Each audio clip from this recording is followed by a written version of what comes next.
ওবায়দুল কাদেরের মতো একজন সাইকোপ্যাথ সে ছিল আমাদের এই রাষ্ট্রের পলিসি মেকার। আমরা দেখেছি বিগত সময়ের এমপিরা সংসদে গিয়ে কি করতো, গান গাইতো। সংসদ গান গাওয়ার জায়গা?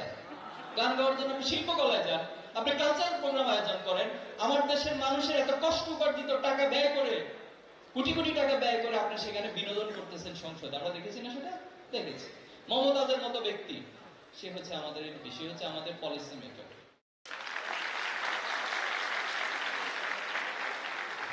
আজকে বাংলাদেশে যদি ভালো মানুষগুলো বাংলাদেশের পলিসি মেকিং করতো, তাহলে বাংলাদেশের এই দুর্দশা হতো না।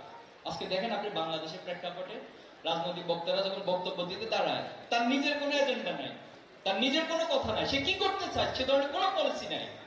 অপর দল কি করতেছে, অপর দলকে নাকানি সুবানি কিভাবে খাওয়ানো যায়, সারাদিন শুধু এই ধরনের বক্তব্য দিয়ে বেড়ায়। এই ধরনের পলিটিক্স তো আসলে আমরাও চাই না, চাই আমরা? এ ধরনের পলিটিক্স কে কবর রচনার জন্যই 2024 অনুষ্ঠিত হয়েছে। এ ধরনের পলিটিক্স কে কবর দেওয়ার জন্যই আমার ভাই আবু সাইদ জীবন দিয়েছে। আমরা দেখেছি বিগত সময়ের এমপিরা সংসদে গিয়ে কি করতো, গান গাইতো। সংসদ গান গাওয়ার জায়গা? গান গাওয়ার জন্য আপনি শিল্পকলায় যান, আপনি কালচারাল প্রোগ্রাম আয়োজন করেন। আমার দেশের মানুষের এত কষ্ট উপার্জিত টাকা ব্যয় করে, কোটি কোটি টাকা ব্যয় করে আপনি সেখানে বিনোদন করতেছেন সংসদে। আমরা দেখেছি না সেটা? দেখেছি। মমতাজের মতো ব্যক্তি সে হচ্ছে আমাদের এমপি, সে হচ্ছে আমাদের পলিসি মেকার। ওবায়দুল কাদেরের মতো একজন সাইকোপ্যাথ সে ছিল আমাদের এই রাষ্ট্রের পলিসি মেকার। হাসিনার মতো একজন রক্ত খ্যাত, সে বলছে তার রক্ত নাকি তার নেশা।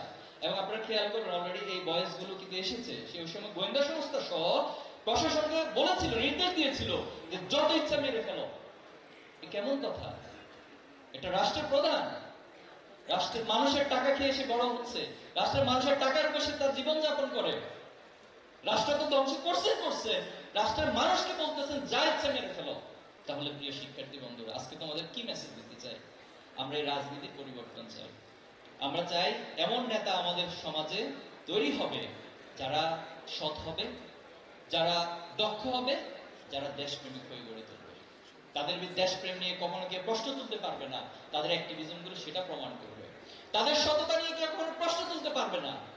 অথচ আজকে আমাদের রাজনীতিবিদ মানে হচ্ছে সততার দিক থেকে সবচেয়ে বেশি। অসৎ হওয়ার যদি প্রতিযোগিতায় কাউকে কম্পিটিশন করা হয়, আমার দেশের রাজনীতিবিদরা হবে অসৎদের মধ্যে সবচেয়ে ফার্স্ট।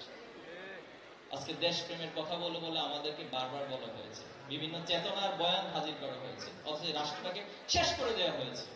যে পরিমাণ লুটপাট গত 15 বছর করা হয়েছে, একটা পরিসংখ্যানে এসেছে এই 15 বছরে শুধু বাংলাদেশ থেকে লুট করে যে টাকাগুলো বিদেশে পাচার করা হয়েছে, সেটা দিয়ে বাংলাদেশের মতো একটা কান্ট্রি 4 বার বাজেট করা যায়। ছাত্র শিবির সম্পর্কে অনেক প্রোপাগান্ডা চালানো হয়, বিভিন্ন ট্যাগিং করা হয় আমাদেরকে। এখন আমরা এই ট্যাগিং কে আসলে গুরুত্বই দিই না। আমরা এই ট্যাগিং এর বিপরীতে বলতে চাই যে আপনাদের এই ট্যাগিং এর রাজনীতি করে আমরা আমাদের সময় নষ্ট করব না। আমাদের হাতে অনেক কাজ পড়ে আছে।